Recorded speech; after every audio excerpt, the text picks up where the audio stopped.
Right, there goes with the music, and a very warm welcome to everyone who've made your lunchtime available just to attend our session. Our session title today is the China Myth Debunked through the lenses of four young ASEAN startups.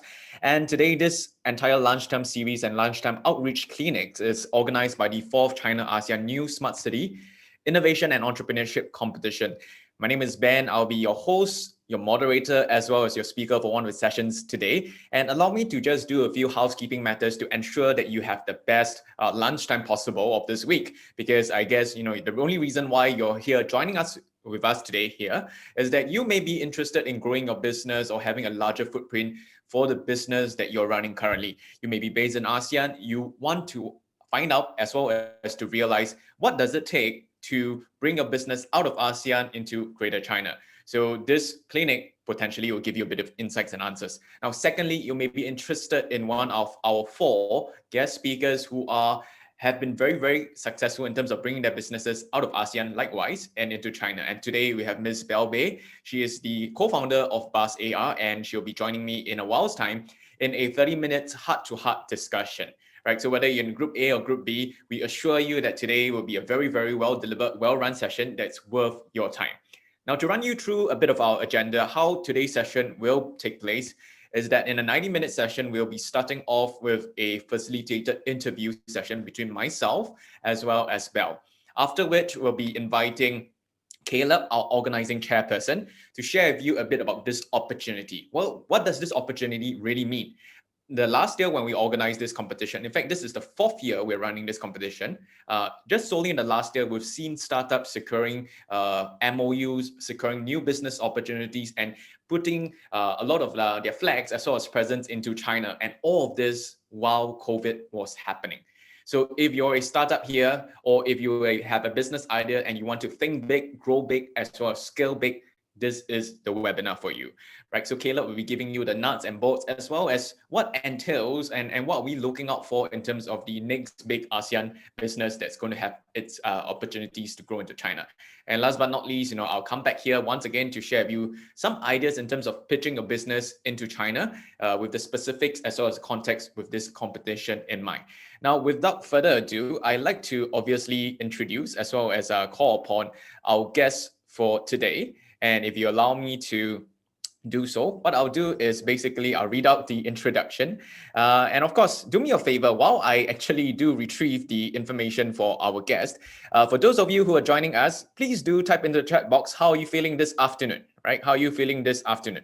Because I do need a bit of time to make sure that, we put our guests in place. So how are you feeling this afternoon? If you could put it into the chat box. Monday blues. Okay, Elton is feeling the Monday blues. Hopefully today, after you listen to Belle, the blues will go away, and of course it becomes Monday green or Monday red.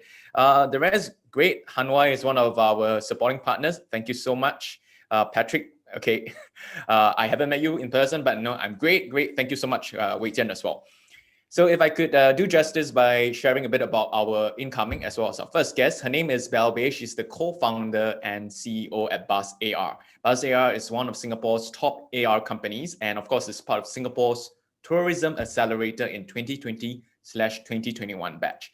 Now, what you need to know about Belle is she quit a six-figure legal career at the Marina Bay Sands. And of course, if you're a Singaporean like myself, we know that the MBS is really a signature icon in the tourism context of Singapore.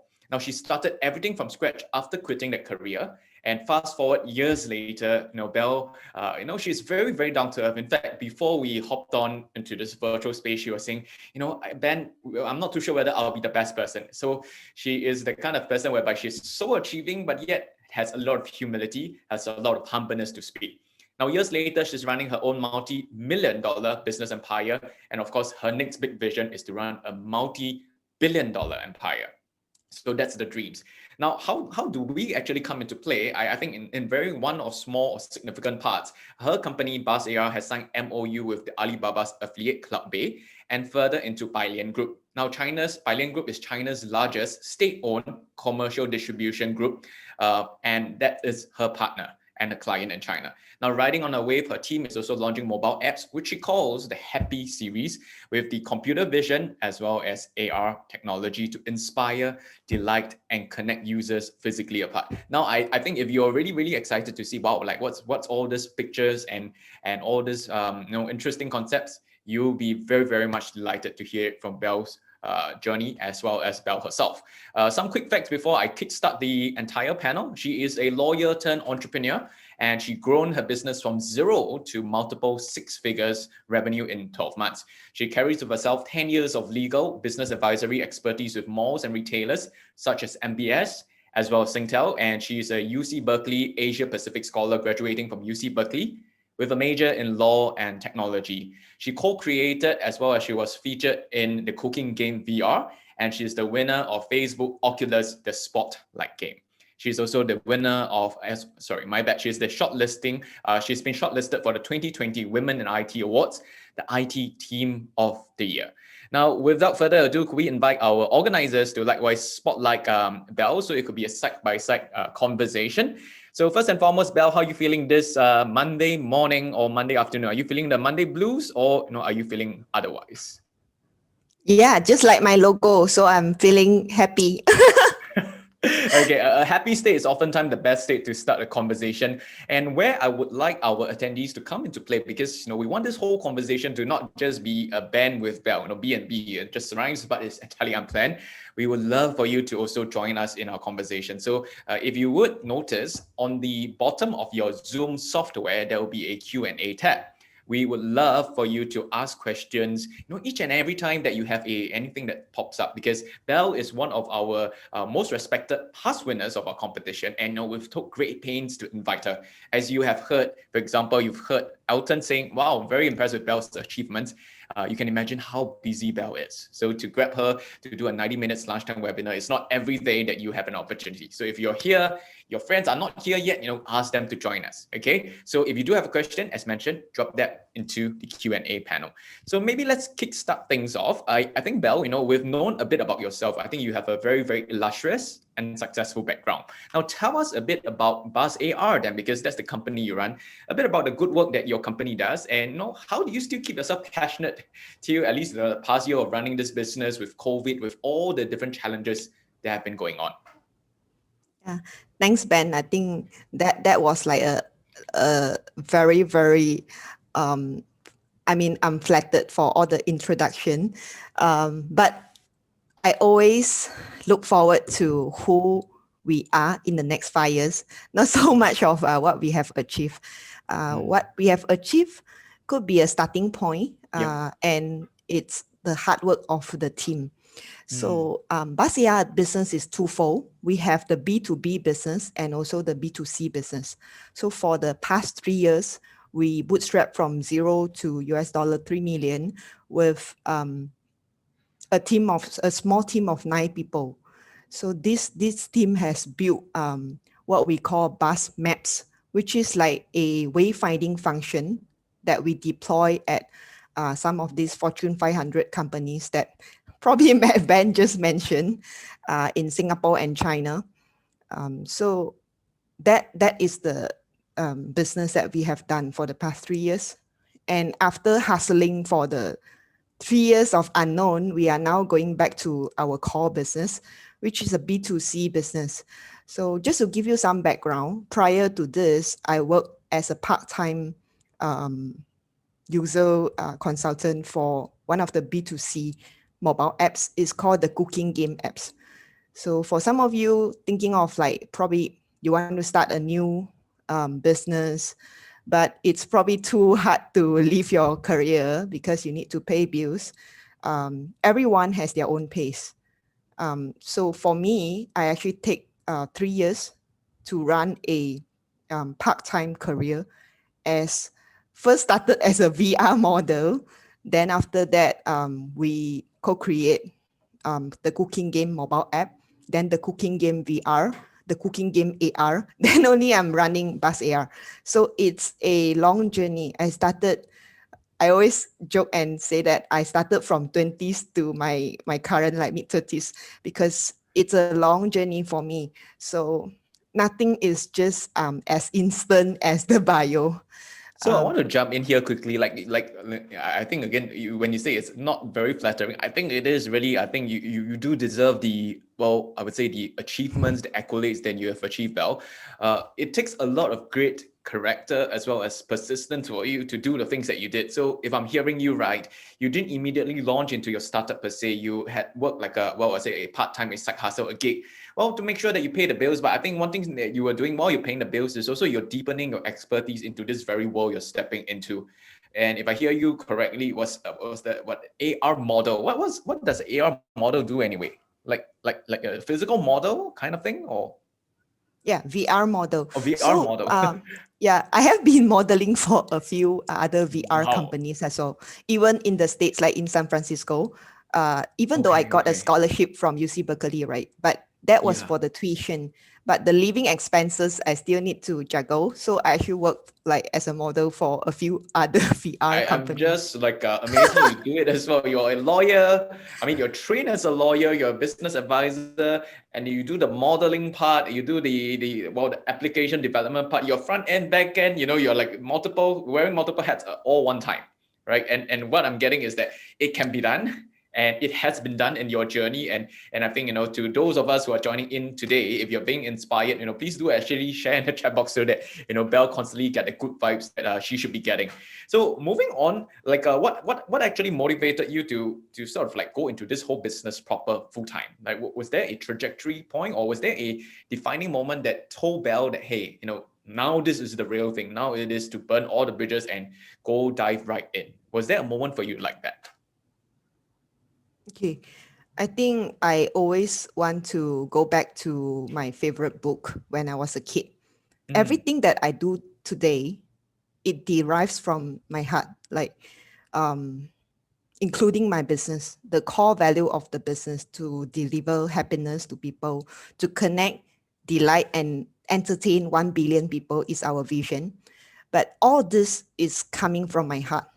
Why I say so? Um, one of my favorite books when I was a kid is Li Jiachen 做人做事做生意. So I'm always very, very guided till today. So just for I, our friends who are non-Chinese, yeah, it means like to be a good person, to do things well, and then to run the business well, right? yeah, That's the three parts of that. yeah. Yep. So that means everything that you want to start, be it like my legal counsel day back in the companies, or till today running Bus AR as the co-founder and CEO, everything derives from who I am first. So I pay very high amount of attention to who I am every day because some days I'm not so good. So I mean, so why I say all that is, at least for me, if everything comes from your heart, you have 5,000 times more energy when you run a business and you face adversities because it comes from your heart. So why I say 做人, that means being a person. I have a tough childhood. I think I always credit back to that tough childhood. So in a lot of other adversities that I'm facing, like facing competitions in China, or like almost like a David versus Goliath kind of competition when we face the multi-billion dollar competitor. To me, I always go back to the fundamentals. I'm trained to handle this kind of tough stuff. So I'm quite cool with it.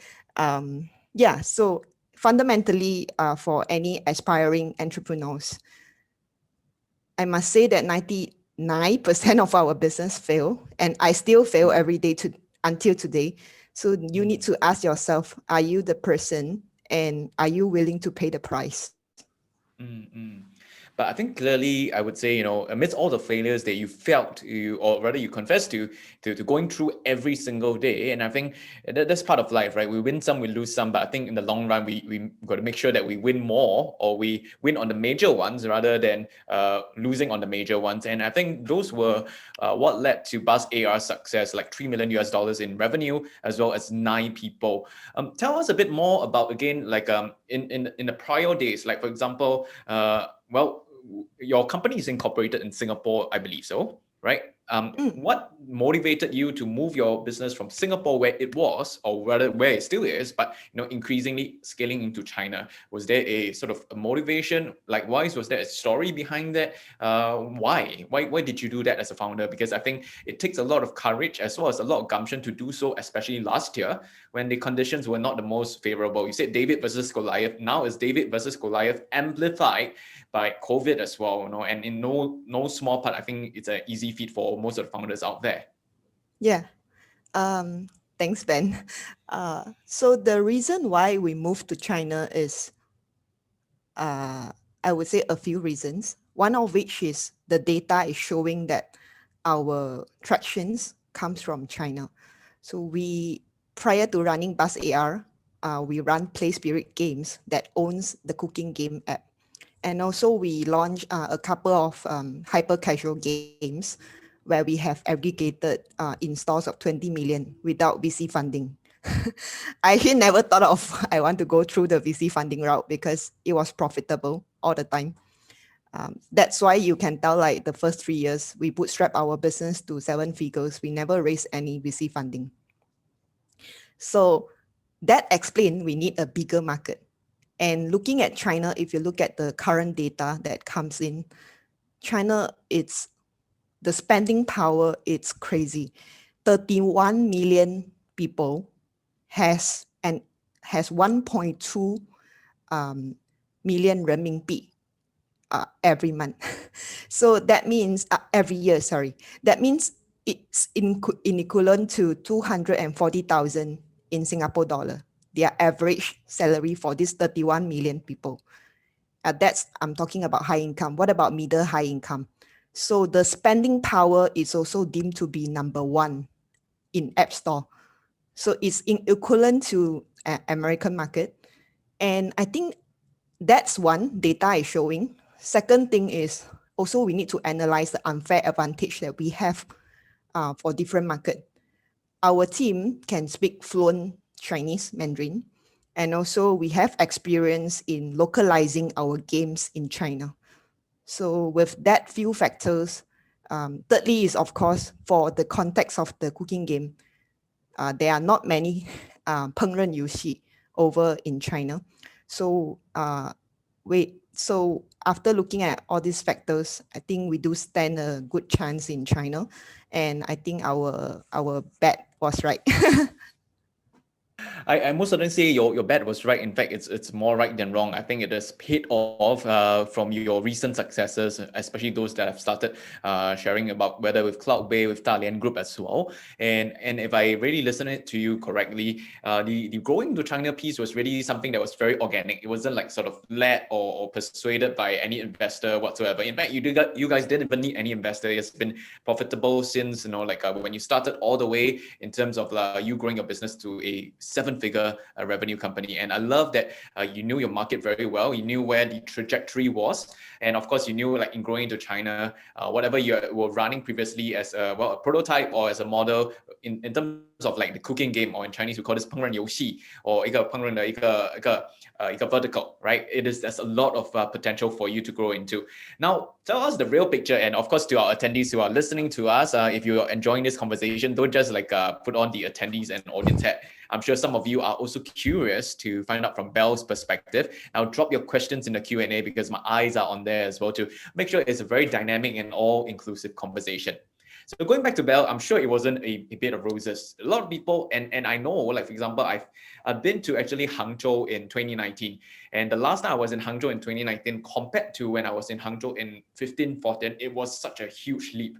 And the thing about China is every 4 to 5 years or 5 years you go back there, it's like it changed the whole world changes in China.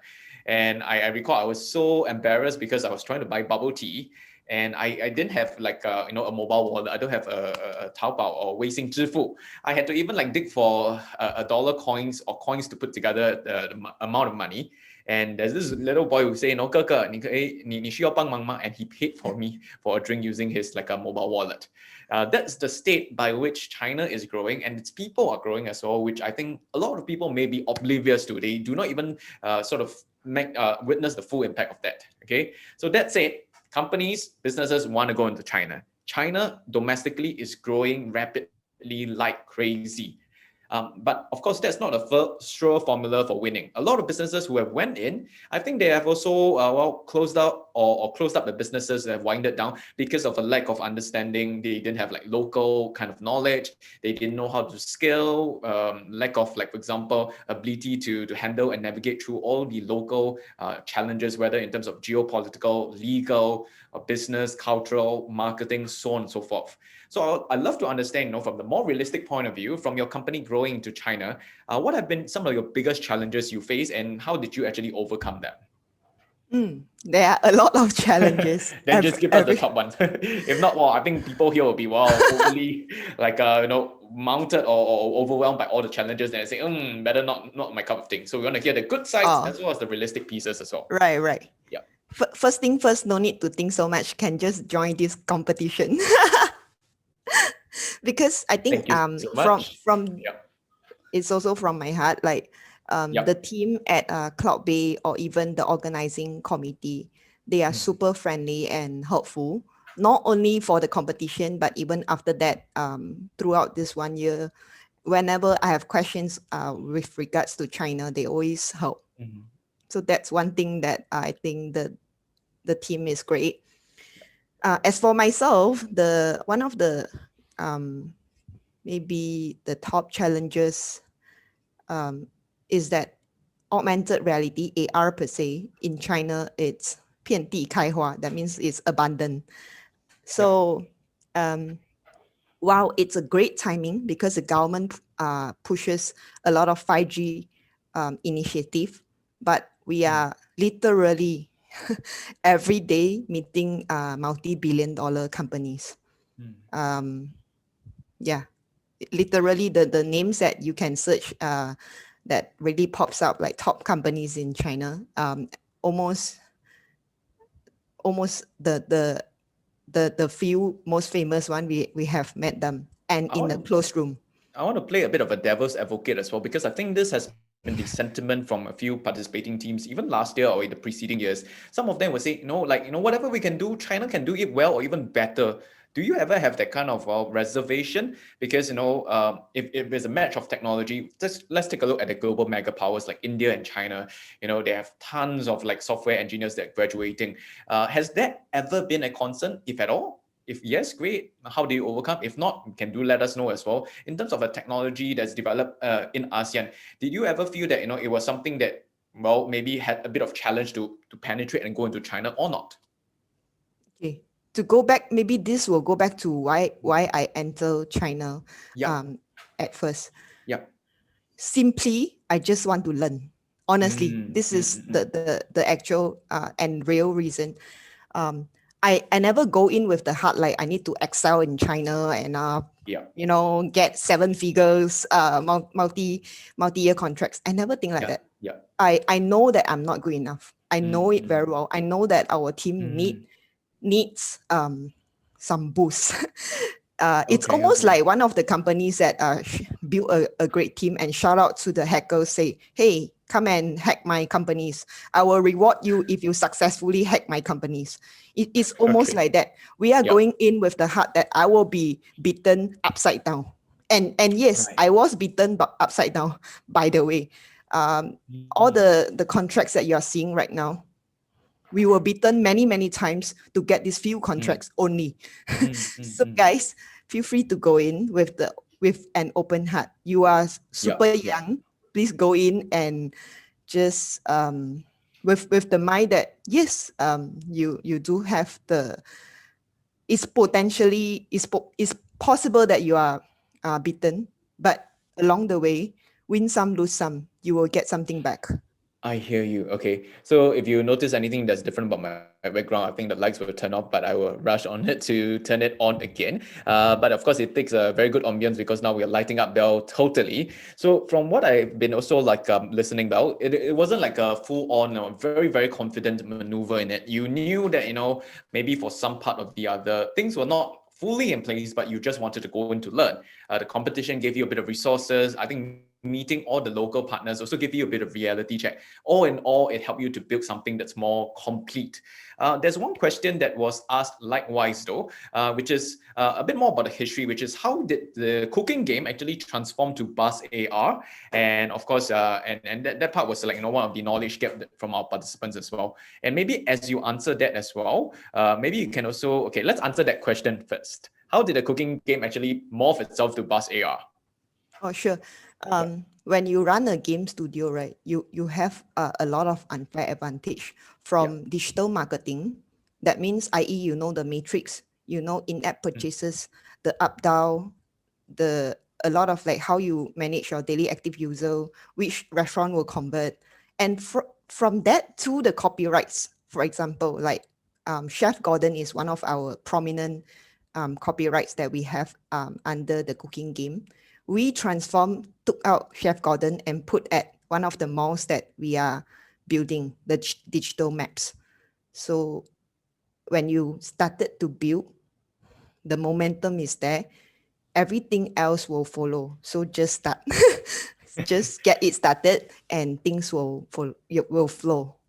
Right, very beautiful. So what I'm getting is that there's a lot of later advantages for the people who actually do start. And in spite of being a cooking game kind of like a proposition, it didn't stop you. In fact, it helped you accelerated your whole move, right? Because you had later advantages, you knew the market, the matrices, you even have like certain partnerships that were very, very favorable for you to translate that into something bigger. Moving into time, as well as like moving to the next set of questions, because I'm very, very mindful of time. We have about 10 to 12 more minutes. Now that you have already sort of successfully, I would say, again, obviously success is a very subjective thing, but you've signed MOUs, you have established partnerships with major China retail giants. Share with us, what are some opportunities you weren't aware of actually? Because you told us you stepped into it, you weren't expecting the full picture. You weren't expecting that you will succeed, but you did. Right. So now that you have succeeded, can you share with us a bit of like what are some opportunities or perks or really that big market that other people from outside of China are not experiencing or seeing it or realizing it, but you can and you have? Okay, thank you. Overall, I think get one foot in, right? It's already a big step. Once you enter China, then you get to work. So for example, I think one of the question is to ask me, how do I localize my content? Correct. So I just answer quickly to this person that I think sent to me directly. So I localize my content by working with a China intern. Right. So it can be as easy as that. Just one intern. As a start, we are a small company, man. we are on bootstrap mode, no VC funding.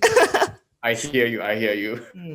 Okay. Now, in fact, I just want to do a gentle reminder to Belle and all, because there's so many things that we would love to visualize. If you do have anything to share with us visually, that would be helpful as well. So what I'm getting is, bootstrap, resourceful, anything you can insource, you insource it. Otherwise, you consult your partners overseas.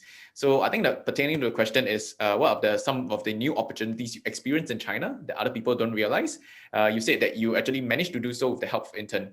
Any other things you want to add in terms of like the value, the perks, this new world you're in that other people may be very, very curious about? It's probably like a lot of the attendees have also have their own connections as well. I would say I'm not alone. So, okay. So being an entrepreneur, right, you have to be very resourceful. I.e., for example, a lot of my content, whether it's legal or not, whether how I know the regulation is through my UC Berkeley alumni. So you have to think from all that angle, like how are you going to get all your current resources and connection to reach to from where you are to where you are going to be. I'm not successful at all, really. I really think so. We are working towards it. I hear you. Okay. So if you feel you're lacking on resources, I think again, look again, right? Review again, because there's a lot of like hidden, latent resources that we otherwise may not be looking very, very closely into. Now, going to the last question before we go into the open Q&A, in spite of all the challenges, you have succeeded well. So on behalf of the committee, we really want to say a big congratulations, and we see the thank you.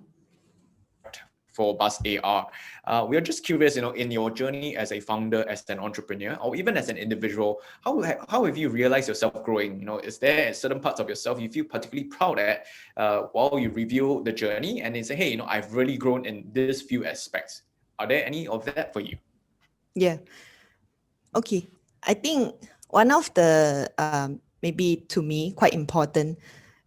I guess the people here, the attendees here, they don't have problem of thinking big.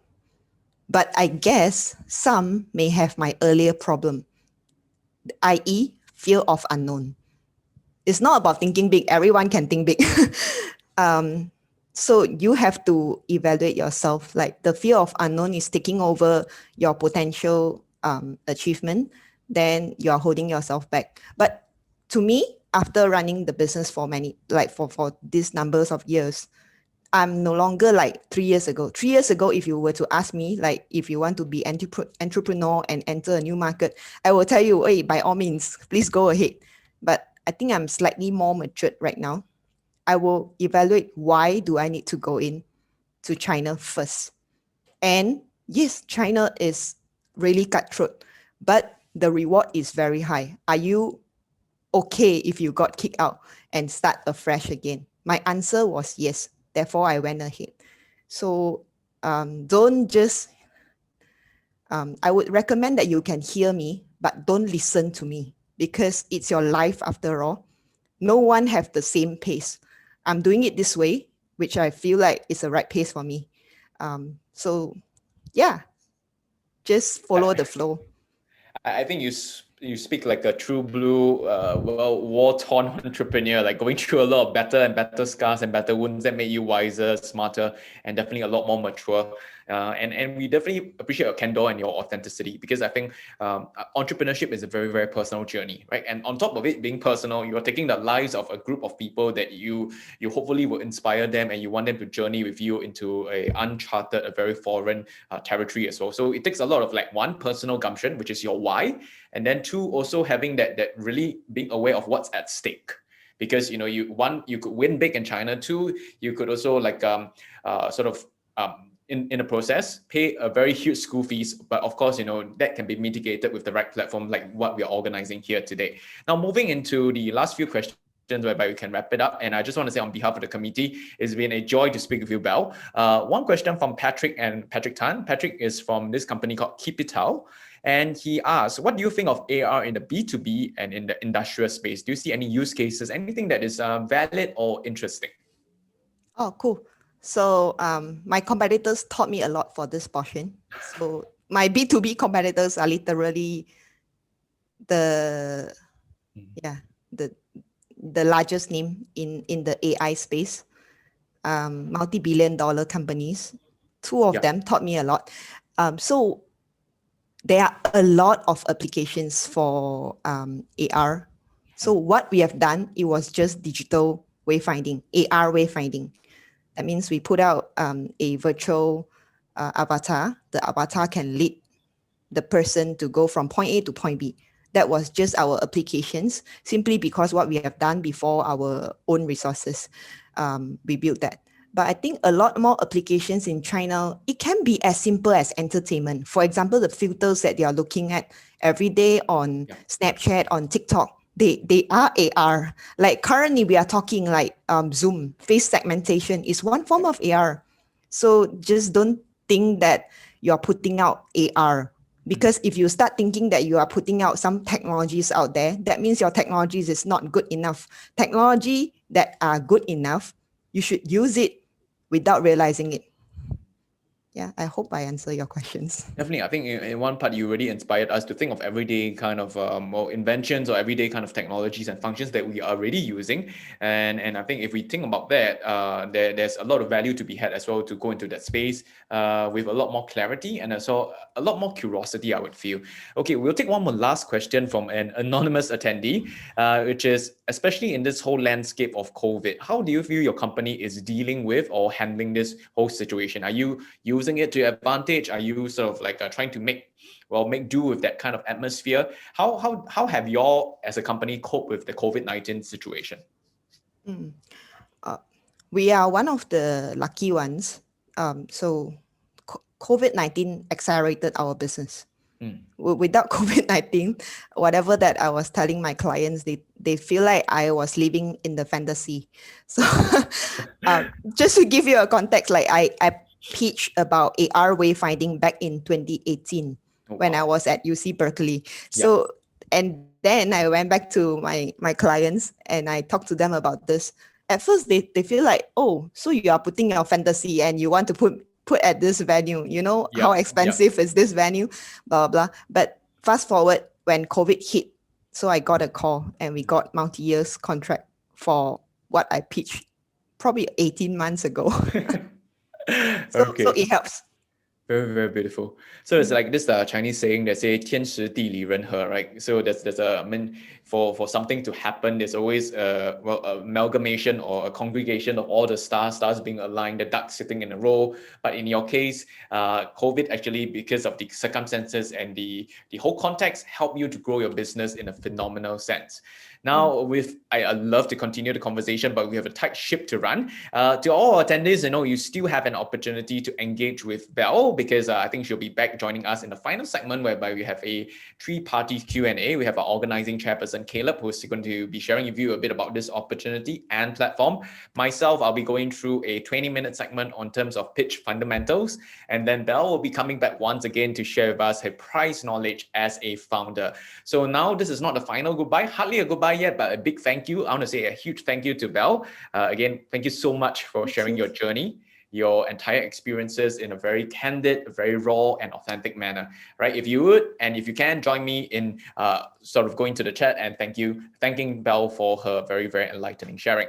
Now, as we segue into the next segment, I'm going to invite to us, Mr. Caleb Lau is the organizing chairperson of this year's competition, as well as last year's competition. And Caleb has been really, really putting a lot of energy behind the scenes. I think he's one of the most, I would say, a leader who rolls up his sleeves to get things done. So I think in that light and in that spirit, he's someone that's very, very admirable. And I think a lot has gone through in the background to even like mount all this series of outreach efforts.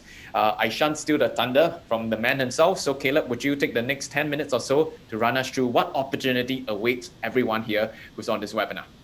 All right, thank you, Belle, and thank you, Benjamin Low. I mean, you've all been thanking Belle so much for her sharing, but could you also give a little shout out to Benjamin Low, who's done a really good job in moderating the session, and the way he facilitated the questions and got answers for all of you is in really gold, hasn't it? Could you just go to the chat group and just give him a little shout out? Like, that's awesome, Ben, just to give him a little bit of encouragement. All right, so welcome everybody. Welcome to this China Myth Debunked session. We created this specially for you because we wanted to give you a platform where you could, for those of you who are interested, could potentially enter the China market.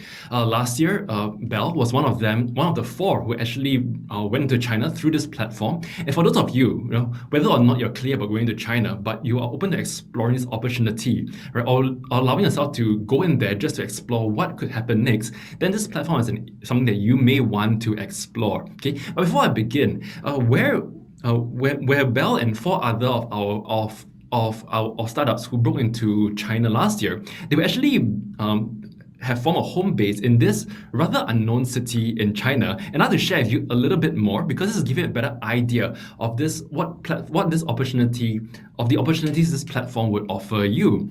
All right, so this over here. So as you see right now here, we see the map of ASEAN, okay, but a little bit to the northeast of Hanoi, Vietnam, right? There's this little small town, and it's called Nanning, right? And Nanning is actually the closest major China city that is linked to ASEAN, right? So basically what happens is that this Nanning is a very strategic location, part of the Belt and Road Initiative. So Nanning City is the economic gateway between China and ASEAN. So if you look at just a map here, where the stretch of ASEAN is, Nanning and ASEAN, there's supposed to be one economic corridor that China has in mind to build. So as a result, this Nanning city is currently being developed at an incredibly fast rate. right? And Nanning City has been designated a special economic zone by the China government. So for those of you who are familiar with the China history, I believe Hangzhou, Shenzhen, these were the first SEZs in the 1984s. So today, Nanning City is considered a special economic zone. And what goes on here is that SEZs in China, they are granted far more free market-oriented economic policies, and the government are more flexible with businesses compared to the rest of China. So when it comes to the reason why Bell and 4 of our other young ASEAN startups are based there now, because it is very friendly for their young business. On top of that, it's a city that connects ASEAN and China. So that's why it made a lot of sense for them to form a home base there. Okay, and this platform that allowed these 4 very young ASEAN startups to get into China, there was Bell, who is a startup who's ready to scale, but there were other startups who were at student level who still found inroads into China, even though they did not have an MVP. And this platform is called the China-ASEAN New Smart City Innovation and Entrepreneurship Competition. And in a nutshell, right, we are basically your startup gateway into China. Right. So our aim is basically to bring the best smart city ideas across ASEAN, and we want to give them direct and fast-track opportunities into the very competitive China market. So just to give an idea of who is it that's organizing this startup competition, well, we have the Nanning Municipal DNR Commission. There's the Nanning government. I believe their Foreign Affairs Office is also involved in this. We have China Mobile, who is part of the organizers. We have Huawei, and we have also a subsidiary of the Alibaba Group called CloudBay. I believe many of you have heard Bell mention this CloudBay a little bit here and there, and they play a major key role in wanting to facilitate the grand finalists and launch them into China if there is a really good fit. All right, so to support the ASEAN division, right, my team at 2B Compass, well, we are the event organizers, but we also have co-organizers in SCAPE, which is a Singapore stat board, the Singapore University of Social Sciences, as well as Chulalongkorn University based in Thailand. So it's really about putting together ASEAN bodies and as a team effort, bring the best talents into China. Right. And one thing that differs us from many other startup competitions is that, yes, we are a startup competition. There are prize monies to be won. There is there is potential to be pitched in front of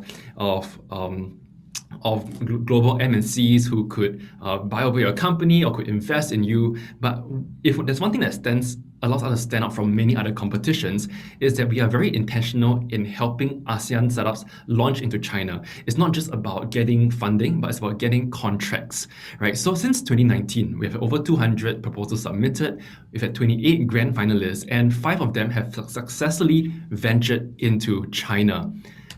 Right. So these are just some of the people last year who, through this competition as grand finalists, they found a home base in China. Jeremy, Ian, and Dr. Pietro, they will be in our subsequent sessions moving forward. So if you'd like to join them, go back to the link where you registered, and you can easily register for their sharing as well. Okay, so just a little bit of how I came about to get here. So I was actually invited by CloudBay to attend the 2018 China-ASEAN Expo held in Nanning City. So this is basically the biggest event held in the entire Nanning on an annual basis. President Xi Jinping will attend this, as well as our ASEAN dignitaries. They will also be invited to attend here, right? And this is basically the build-up. This competition is part of the build-up towards the China-ASEAN Expo, and it's kind of also to recognize the China-ASEAN relationships that has been there for a very long time. Right. So the next year in 2019, I was invited to be a judge at the semi-finals round of this competition for the ASEAN division, and I also coached the teams for the grand finals in Nanning City. And when the grand finals in 2019, the teams had the opportunity to fly to Nanning, and they pitched in a live studio audience, and the grand finals was streamed to over 15 million people. I believe last year on a virtual streaming, it was also streamed to a very similar number of people. So we're talking about a scale that many have not seen before.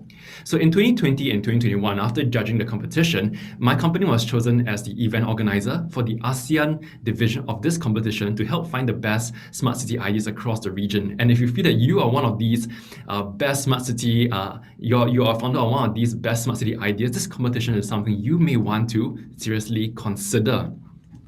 So a little bit about this competition timeline. So we're currently in the registration period, and on 30th July, we will close the registration date. Okay, so for those of you who would like to find out more information, okay, my colleague Daryl will be pasting the website link in the comments right now, right? So you can find out more information there and to register there. What happens is that after the registration deadline has closed, there will be a virtual preliminary round for the top 32 teams. Okay, we'll filter out all the registrations. We'll choose the top 32 teams, and they'll have a virtual preliminary round. And this is basically the best ASEAN startups competing against each other. The top 16 coming out of this will be sent to the grand finals in Nanning, held virtually this year because of the current pandemic. And the grand finals in Nanning will be held on the 6th and 7th of September. Okay, so just to give you a little idea, there are two categories for this competition. There is the startup category, for which it suits students or young entrepreneurs who have a great idea but not yet a minimal viable product. There's also the comprehensive category, and this usually are for more established startups or established entrepreneurs. There is a minimal viable product. You guys have already passed the market validation stage and perhaps even looking to scale.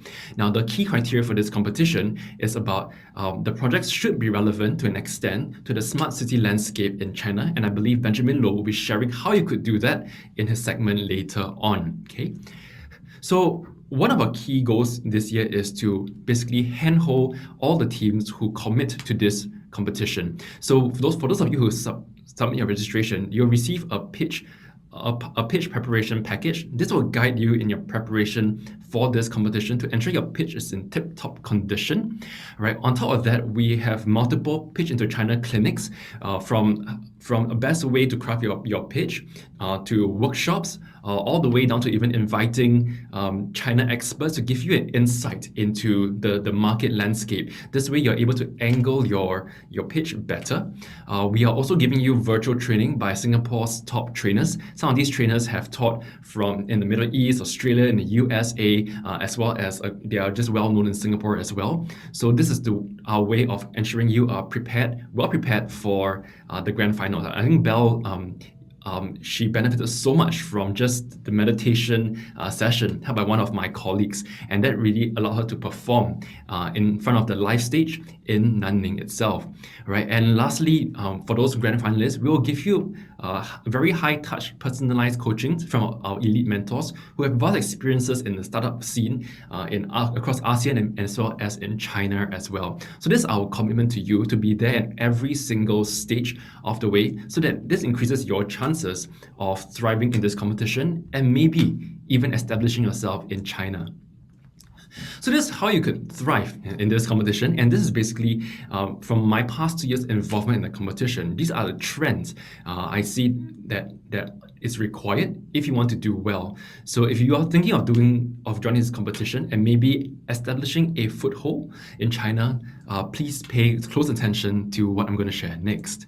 So firstly, angle your pitch and solutions to be relevant to the China market, and teams should show the ability to identify and even solve the problems in China. The last thing you want to do is, in front of the China audience, talk about a solution that has already been done in China itself, right? So a little bit of research will be required. This will help you to stand out and catch the right people's attention ASAP. Secondly, ensure that your pitch deck and your pitch recording is professional and it is contextualized specifically for this competition. And I think what happened last year was that we had some participants who, when they submitted their pitch recording, it was basically a corporate video that totally did not meet expectations, or it was a recording of them doing a pitch for a different startup competition, and they used that. So we rejected them right away because it didn't put a very good show for this competition. All right, so you're required in your pitch recording to do a presentation slides, and it should also include the presenter's face so that there's some communications with our judges as well. Right, but I think most importantly, and I think Belle does convey this heartbeat to the best extent, and that is to display a very strong confidence to succeed, but at the same time also have a humility to learn. Just to give you an idea that the judges, from the grand finals in Nanning, they are industry leaders in China's top MNCs. So one look at the deck of slides, they can tell whether you can make it or you're not. They can tell whether you are faking it or whether you are genuinely wanting to learn. Their eyes are trained, having seen multiple China startups who can hit 10 mil RMB a month, right? They have seen multiple, so they see trends on who is worth investing in and who is not worth investing in. So a little bit of the competition benefits. There's a total of 320,000 renminbi, right, in cash prizes to be won. And there's also priority to investment funds and even potential venture capital institutions for winning projects. But I think where the real gold here is not just about winning a bit of grant money here and a bit there. I think what's really more important, and if you're a startup who wants to scale rather than join multiple competitions over and over again, then these are actually some of the benefits that might interest you should your project stand out. All right. So these are privileges to winning projects who wish to settle in Nanning. All right. And settling there doesn't mean staying there. Belle is settled, her company is settled there, even though she's based in Singapore. So because of the special economic zone in Nanning, right, the Nanning government and Cloud Bay is able to negotiate credit rise compensation funds, entrepreneurial support funds, financing guarantees, bank loans, loan interest discounts, so that your company can be stabilized there from the get-go. Right, you get priority access to the China-ASEAN Smart City Innovation Center. This is the state-of-the-art accelerator incubation center for Nanning. On top of that, you can explore rent reductions, startup trainings, mentorship, patent applications. They will support you with this. And there's even opportunities to showcase at professional exhibitions. I believe one of our grand finalists who is now turned an idea into a sustainable business, he was involved in Alibaba's Tmall's exhibition, and they are one of the largest e-commerce exhibitions in the entire China. He collaborated with them because of this competition. So the exposure is real. It's not about helping you.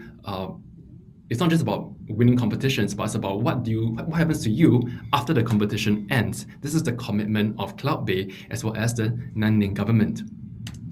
Right. So for those of you who are interested, here's how you can register. You go to this. You may either scan this QR code or go to this link that is currently being shared in the chat group, www.china-ASEAN-startup.com. And you should be able to see this page, when you come to on your laptop or on your mobile phone. And what happens is that at the bottom, as you click on register now, you will come up with a form, and you just have to fill up this form. And my team will then, once you submit this form, my team will receive your application. My team will then guide you through the entire process to make sure that by 30th of July, when you submit your 6 to 8 minute pitch recording and your presentation slides, they are in tip-top condition, and that gives you the best chance to qualify for our ASEAN Division preliminary round. Right. So once again, you may register now by scanning this QR code and going to our link to our website at www.china-ASEAN-startup.com. But before I leave, I'd like to end off with this encouraging message. And this is one of the people, Chinese person who I really respect. And that is Sun Tzu from The Art of War. And he lives by one of these quotes, and he says that in the midst of chaos, there is also opportunity. Currently we're in a pandemic, there is chaos. And in this chaos, Belle found opportunity. 3 other of our grand finalists found opportunity in it. And I believe that if you are hungry and you find that there's room for you to scale and to grow and to learn, then this could be the opportunity for you amidst the chaos today. So with that, thank you very much. I'll hand over the time back to Benjamin Loh. Benjamin Loh, over to you.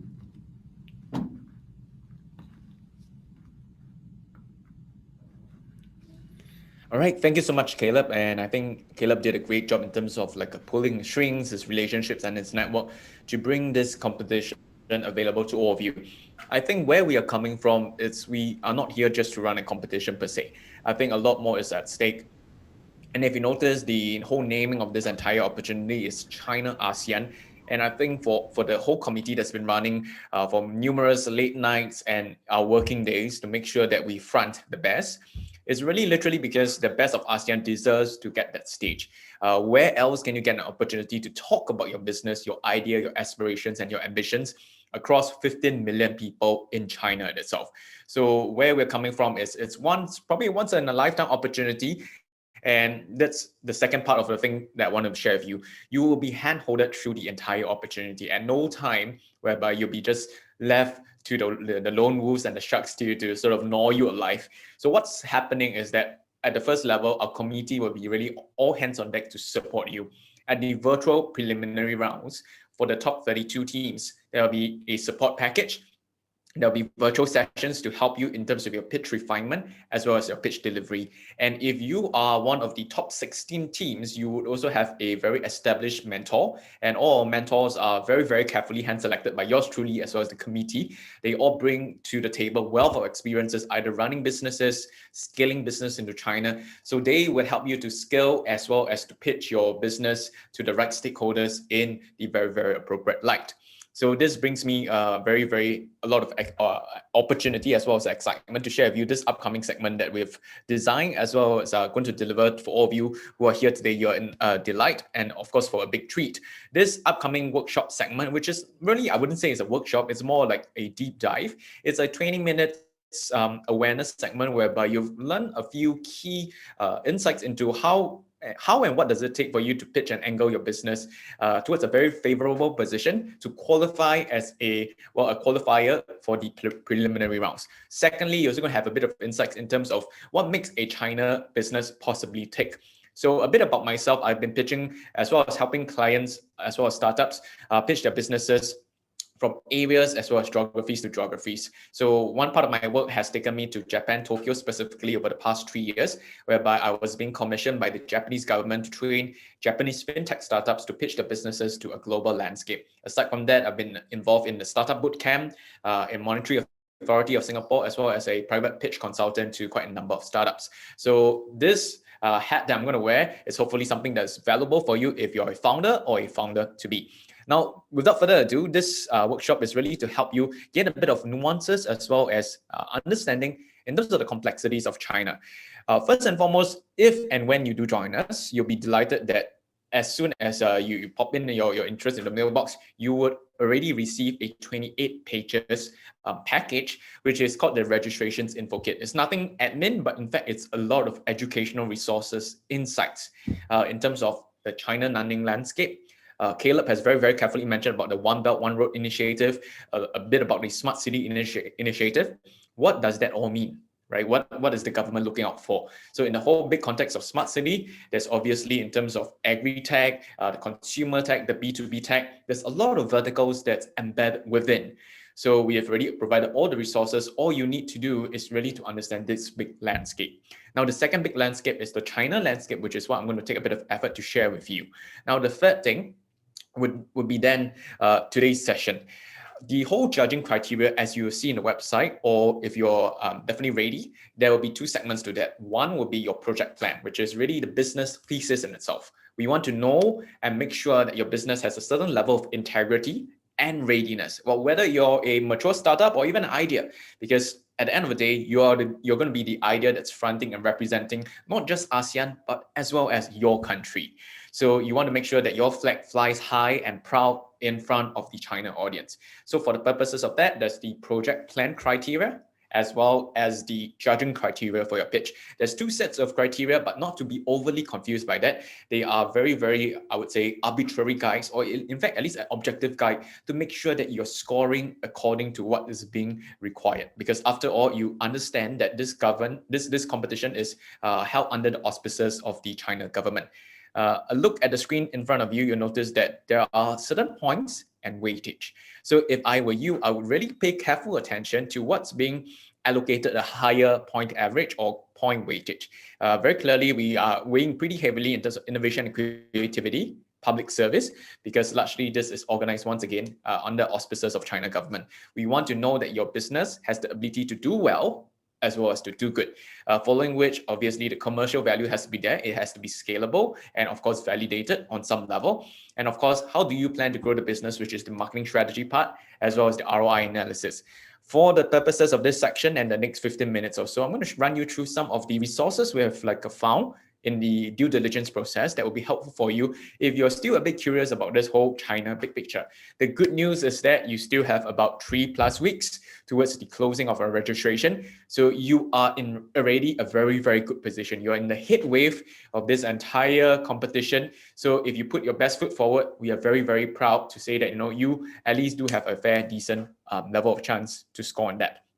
Now, the question, and of course the guiding question, is how do we then find a strategy that can be relevant to the China market? Some of you may be running businesses in your own countries, your own states, and to a certain level they have succeeded. But what does it take for you to skew, angle, as well as position your business to be viable in China?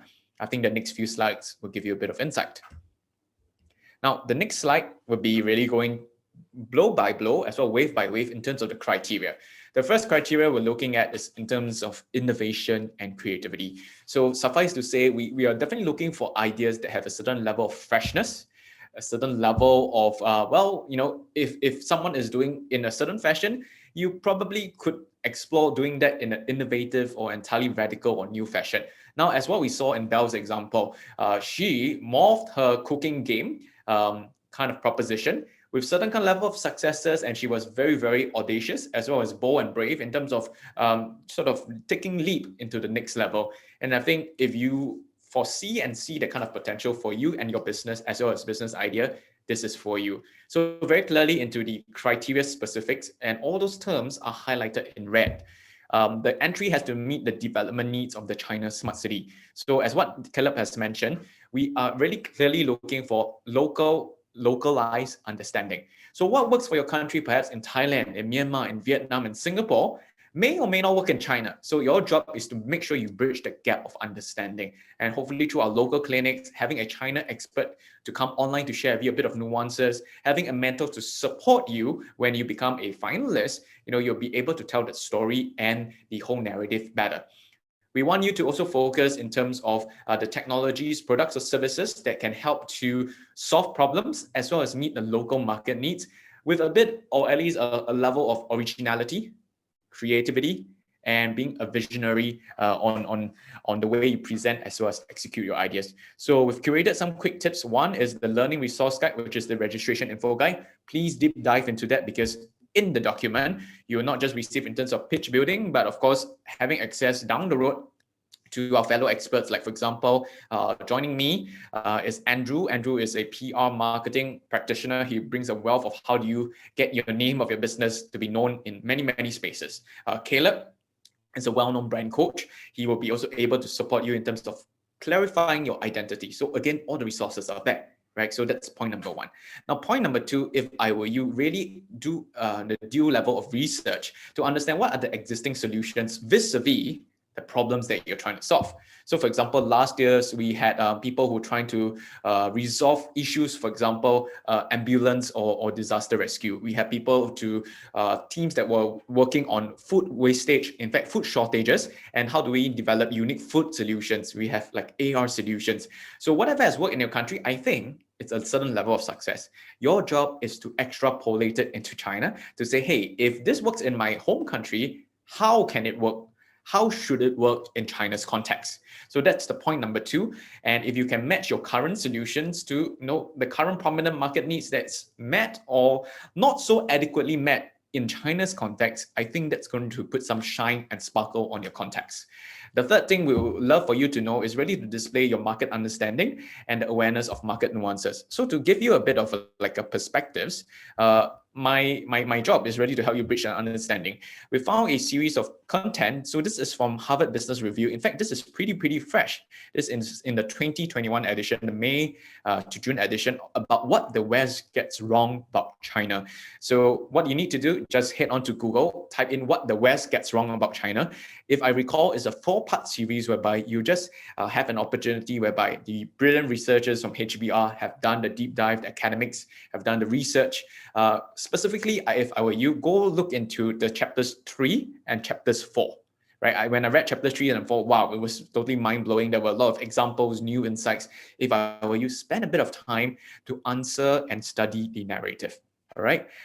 Walking through the, well, I'll say a proverbial, a 3-act pitch structure. This is what I also teach to my clients, my students, as well as the past participants.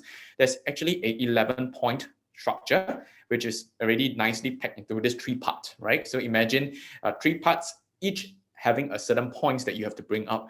If you notice, we all start with the why, the origin, the problem. The only thing here is as you are preparing your project plan, as well as your business pitch, remember, the problems needs to be nested as well wrapped in the China context. The better, the clearer, and the more holistic you do that, the better chance you stand in terms of shining in the eyes of our judges. Clearly, as you go down the pitch structure, how we're going to do that, who are we, and what we envision ourselves to become is really part of the aspiration, your ambition that you want to realize through being a business. So for example, if you realize and you've been listening to Belle, she mentioned her business is to delight 1 billion people, right? And I think that's how her business is that vehicle for her to sit in there to make that whole drive and vision happen. There's one moment, obviously, for you to sell, which is the call to action, the ask. So you're going to ask our judges to really look into your business as a viable proposition and to select your towards winning the 320,000 grand, the total prizes. I mean, the top prize would be at least a 50,000 renminbi, which is a sizable startup capital. But again, our focus is never on the money alone.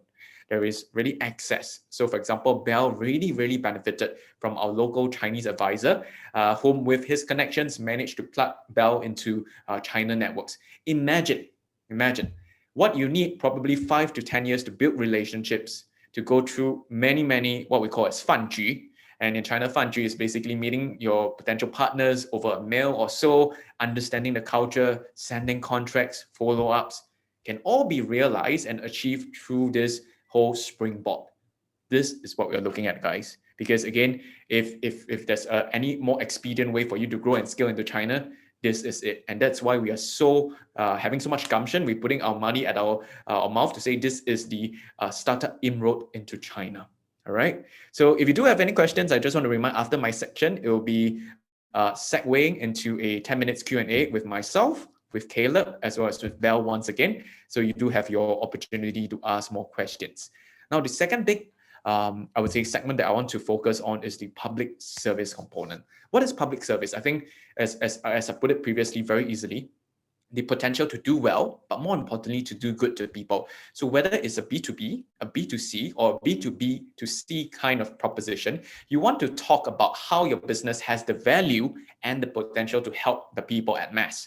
The clearer you are at doing that, I think the more successful you are. So one thing you need to know is not just public service indiscriminately, like to say help people, right? You need to help people, I think, in alignment with and in tandem with the whole smart city concept. And I think when we talk about smart city concept, China of all countries know their stuff. They know how they want to grow, they know what they want to be focused on, and they know where are the focus spots. So one thing to really help you is to, once again, narrow into the text in red, the China Smart City development layout, as well as the role of big data application. So you need to be very clear to demonstrate that your business is not just a one-off transaction. It's in terms of amassing data for the sake of helping your business accelerate in a smart city concept. So a few, again, quick hints as well as suggestions. Look at the box in blue. Dive deep into the learning resource guide, which we have curated as well as prepared for you. But more importantly, I think if you have to be introduced to China, China is one of the countries whereby the political forces are very instrumental in terms of sculpting the future, current as well as the future of China. So if you haven't already come across this term called the 5年计划, China really prides itself in terms of casting its eyes in the future and making everything happen.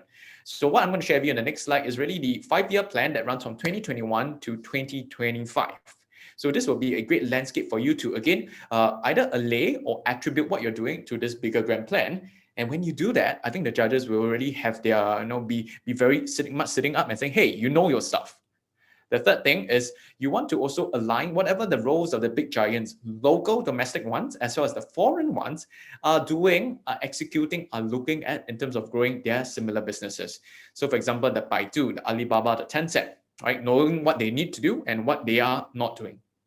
to the Meitu Tianping, so which is one of the China's largest e-commerce startups as well. How are they growing their businesses?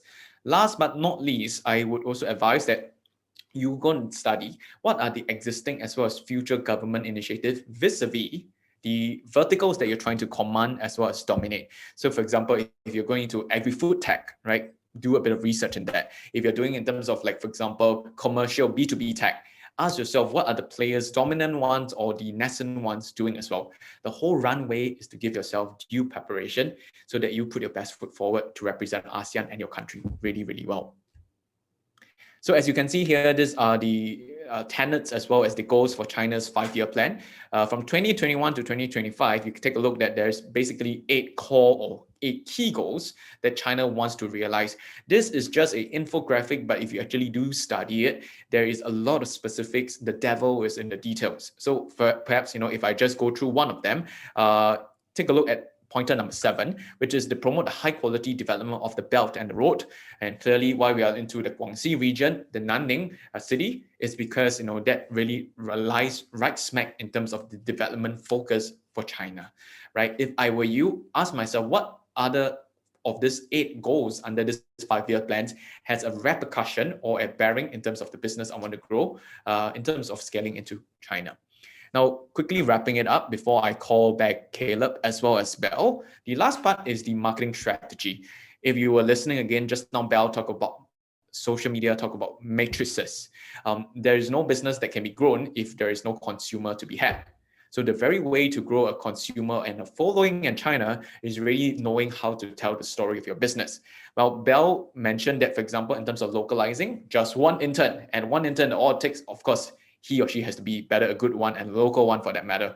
But now that you understand your business, you need to tell the story of China to the Chinese. So I would usually do a few quick tips. For example, if you were me, how would you market a product or service X? And if you want to join us, please do join us, because we do have a residential China expert as well as a consultant who will be joining us on air to give you a bit of insights. And that's your golden opportunity to be a part of this winning story. Now, the second thing I would do is to study how foreign companies and entrants have entered into China. What did they do? Did they have a local first strategy? Do they have a foreign first, then adapted to a local second strategy? You want to understand, again, the trajectory. That will give you a bit of insights as well as value in terms of charting your growth plan. Now, last but not least, what is your core strategy? Is it a B2B proposition like what Belle is doing? In fact, Belle is a B2B2C strategy, which again then pivoted back to a B2C currently where she is right now. So again, no business is ever static, it's always evolving. The key thing for you to know is what's your model and what is your game plan. To wrap things up, the support for the finalist teams, for the top 16 teams, will stand a chance to learn, journey, as well as to grow with us through all this variety of resources. We do have the online Google Classroom learning session, only for the grand finalists. Likewise, we're going to have mentoring support, 1 mentor to 2 teams to really handhold, guide, and to refine your pitch, so that on the very, very big day when you are speaking virtually on China media to all the Chinese following, you definitely can fly your country as well as the ASEAN flag really, really high. And of course, ongoing as a committee kind of proposition, you're going to have access to all of us. We are going to be hands on deck once again to support you to refine your deck, refine your delivery so that you put your best foot forward. So I've been asked by Caleb, again, this Lunch Talk series, we hope you've been getting value. If you've been getting value, do me a favor. How many of you have learned something new through this entire lunchtime clinic today? Right? If you have, can you put it into chat box, please? And say yes if you have learned something new about whether entrepreneurial spirit, in terms of learning about China, in terms of what it takes to scale. If you learn something new, please type in the chat box. Okay, so thank you so much, Patrick. And this series is one of the 4 sessions that we've curated really for people to grow into China. So if you've gotten value, please ask your counterparts, your peers, people in your network who are doing great business. This is one of the rare opportunities whereby all the stars are aligned, right? Belle had to wait for COVID to happen. Now, I'm not saying that COVID is a good thing to capitalize on, but this competition is a real valuable opportunity for you to work on. So in the upcoming days, in fact, upcoming weeks, we have Dr. Pietro from Thailand, Jeremy Ma from Malaysia, as well as Yen Lo from Singapore. They are all our past participants. If you missed this boat today, or your friends have missed this boat today, ask them to come join us, right? Because we have all this slew of content to help you get yourself prepared. So once again, the competition is just staring right at you. The gateway into China, into Nanning, is welcoming you. And we really hope that you bring your business, your work, and your life's work to the next level. So once again, the time is 1:19. I think I'm ending pretty much on the dot. We're going to take about 10 minutes, 7 to 10 minutes for a final Q&A. And we're going to have Belle once again. So can I have the honor to invite Ms. Belle Bay, the co-founder, CEO of Buzz AR, who has scaled very successfully into China. And of course, we have our organizing chairperson, Caleb Lau, who is going to talk to us about the competition proper. And of course, if you do have any nuances about China, I will try my best to give you a bit of insight from what I've observed, learned, as well as suggested to participants as well. So can I check if Belle is still online? And of course, this is the time whereby, oh, she's left the building. All right, so it's just like the two gentlemen here to help you through. Do you have any questions, please? There are two ways for you to pop in a question. One, through the comment box, or two, through the Q&A box. All right, while we wait for the questions to populate, maybe I'll start things off by asking Caleb. Caleb, what do you feel is exciting or new this year compared to last year? Are there any sort of new developments that our participants should be aware of, for example, this year? That's a good question, Ben. Thanks a lot. I think if there's one thing I would like to highlight for this year's competition, it'd be this one thing, right? This year, we have gotten down consultants who are based in China to give a talk on the China context, starting a business there, giving insights to our grand finalists for this year's competition. I think this is something we weren't able to do last year, but to the best of our ability, we managed to shape up the grand finalists. And I think people like Belle, Ian, Dr. Pietro, they benefited from it. But I think this year, when all our grand finalists this year, I think when they have that high touch moment with a business consultant in China, it's going to open up far more doors in revamping their pitch to be ready for the grand finals in Nanning in front of hopefully another 15 million people. Yep, I love that. And I think I want to pick on what Caleb has mentioned. I think we're going from strength to strength. So I think this year we even have like new members who are joining us. I think in large part because last year's competition was a huge success. We've seen the likes of, again, the past participants succeeding. And we really hope to uncover the next generation of gems from all of you who are attending. And of course, do us the favor, if you've gotten value, share this upcoming series of pitch clinics with your friends, your counterparts, and people who are running great businesses in your cities, in your countries, so they likewise have an opportunity to grow into China. If I could, let me dig out the past questions as well to see if there's anything relevant that Caleb or myself can go through. Or Caleb, if you have anything. There's actually one very important question. Edwin Song. Edwin, are you there? If you're there, just let us know in the chat group, because I know you asked a very important, a very real question that I was asked last year when I was interviewed for this competition on radio at peak hour. Edwin, are you there? Just give us a little shout out in the chat group if you're there, Edwin. Yeah, I think I do see Edwin. Hey, Edwin, yeah. So Edwin, he mentioned this question in the chat group earlier on, and I picked it up. So I thought now it's a good time to address it. And I think Edwin asked, copycats in China, startups are very common. You know, if an idea is getting some attention, similar products will come out soon. How would you handle this, right? So I think this is a very real question that we all must address. And if not, you'll be entering this competition, leaving your idea very vulnerable. So I think I'd like to address it the same way I addressed it to the radio DJs on Money FM in Singapore. I think firstly, as a startup founder, your project is always going to be vulnerable, whether in China or outside of China. That's the first reality that I think as business owners, we must be ready for this very tough game, right? I think Belle said it was a very tough journey. She has many competitors as well, and I'm sure they were watching over her. So that's the first reality we must accept. Secondly, what I can share from personal experience, when I was one of the judges for the 2019 edition, for the ASEAN division, I was speaking to a fellow judge, and he's a senior advisor of the Alibaba Group. He came down to Singapore just for this competition. And he said, Caleb, I understand that currently there are potential copycats who might want to suit their idea. And he said, I am not going to introduce these grand finalists who have not yet presented in the grand finals. I won't introduce them to any of my contacts in China just yet, only until they present live on stage. then I would make the connection. That's one of his ways of protecting the IP of his own startups. But I think the third most important thing is that for those of you who are really interested in venturing to China and making inroads there, you may have realized that Bell got her inroads within 6 months. Dr. Pietro got his inroads within 6 months. Ian Low, his travel business that launched into China, got his inroads within 6 months. If you realize that the key is speed of implementation is the fastest way to prevent yourself from copycats in China, right? So this is going to be useful for those who are ready to make this opportunity work for them.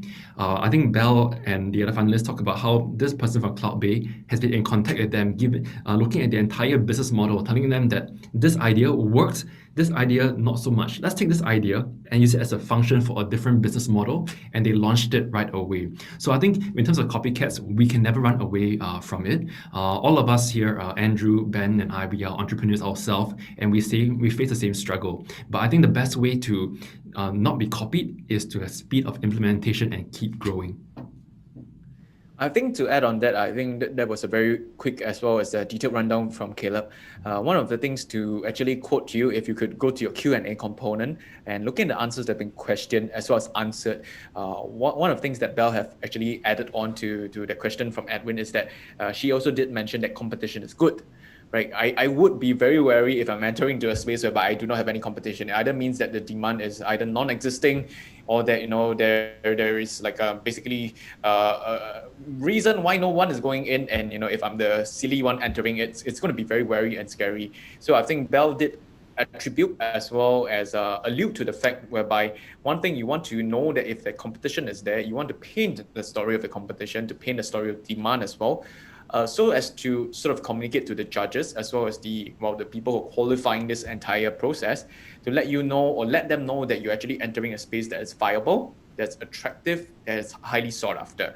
I think the second thing that a lot of people may not also realize is that the state of competition as well as the state of, I would say, recognition in China is also fastly advancing.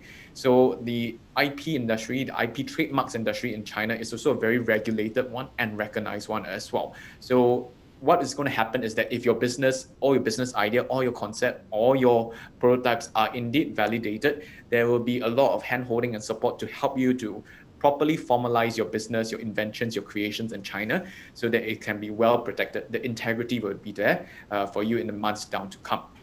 I would just take a look. We do not have any further Q&A. Caleb, do you have any final things to add before we can sort of give it a wrap for this Monday session? No, I do not. I know some of you may have a few more internal questions, and the reality is that you probably won't get them all answered in a simple Q&A session today. My recommendation is that if there's even a bit of interest in you, regardless of the amount of questions in your head, just go and sign up for this competition and see what happens, because I think it's really along the way when you get to meet one of the senior advisors of the Alibaba group, and he will probably be tearing down your entire business proposal and sharing with you how this function of your entire BM could be relevant to the China market. That is when your real questions get answered. All right. So the best way to find out, to get the answers to your question, is to join this competition, take the risk, and be excited to grow along the journey. All right. So hopefully Patrick, Edwin, and the anonymous attendee who has some open questions left, my answer to you is to take part based on Ben's presentation. Find a way your product has relevancy to the China market, and then allow yourself the opportunity to revamp the pitch for the grand finals in Nanning. So it's going to be an experiential journey for you. That is a guarantee. But I think the potential rewards, if you do stand out in there, is going to be immeasurable. And we wish you all the best. So once again, if you would like to find out more information or to even register right now, okay, go to the link China-ASEAN startup.com. So if Daryl, you may just copy and paste the link in the chat group one more time. Right, you may go there, quickly register your details. We will reach out to you and journey with you ASAP. All right. Thank you very much. Benjamin, over back to you, please. I totally love that. So I think Caleb brings to himself and to every table a lot of his passion. And I think when Caleb really puts his name onto a project, he really makes sure that he delivers that. So you can be rest assured that when you join this competition, you're going to be in good hands. I really take to how pressure sometimes will bring out the best from within us. So if you already have either a startup idea you've been brewing, cooking, please join category A, or if you already have some good business that you're currently running in your whole city, please join us under category B in terms of the comprehensive startup. Either case, be prepared that the pressure will just mold you to be better, like all our past participants who have tasted experience and seen success in their own right. To wrap things off, I think I have this little quotation that I learned from China itself in an e-commerce program. It's in Chinese. It's quite a funny quote, but it's from Lei Jun, one of the top entrepreneurs in China, which is 站在风口上的猪也可以飞. So what it really means is, even a pig, standing at the window of opportunity, the window that wind is sort of taking upwards, can fly. So I think it's really tied to what Belle just now said, right? Sometimes all we need is that right opportunity for all the ducks to be aligned. And in this case, we have really aligned all the resources for you to grow your business into China. What are you waiting for, right? If you're just there at the window, well, even if you do not take flight, we're pretty much sure that at least we're going to take you adrift to a location, a place, and a space that you never probably imagined 6 months down the road. With that, I think on behalf of the community, we have Daryl, Andrew, who's at the back, making sure all the things run beautifully, as well as Belle, who had to run over for a business meeting, Caleb, who's running the organizing committee, as well as myself, who put together this, at least being the front face, just for this short while. We want to say a big thank you, and our lines of channels remains open for all of us to work with you to bring the best from yourself, from your business into China.